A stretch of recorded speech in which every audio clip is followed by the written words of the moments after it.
खबरों का सिलसिला आगे बढ़ाएं और आपको बताएं कि पाकिस्तान का वर्ल्ड कप के लिए स्क्वाड फाइनल हो गया। अब्दुल्ला शफीक और फहीम अशरफ की वर्ल्ड कप स्क्वाड में जगह ना बन पाई। मिडल ऑर्डर बल्लेबाज सऊद शकील को 15 रुकनी स्क्वाड का हिस्सा बनाने पर इत्तेफाक हो गया है। वर्ल्ड कप स्क्वाड में बाबर आजम, शादाब खान, मोहम्मद रिजवान और फखर जमान भी शामिल हैं। टीम का ऐलान मंगल तक मुतवक्के है।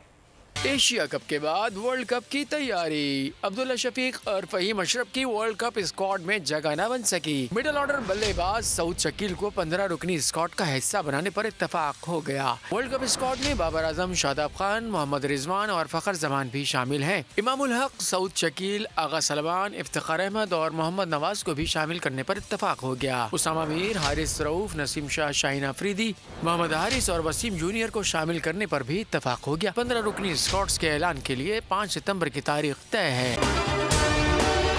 अगर आपको ये वीडियो पसंद आई है तो हमारे चैनल को सब्सक्राइब करें और बेल आइकन पर क्लिक करें। सब्सक्राइब करें और बेल दबाएं ताकि कोई खबर रह न जाए।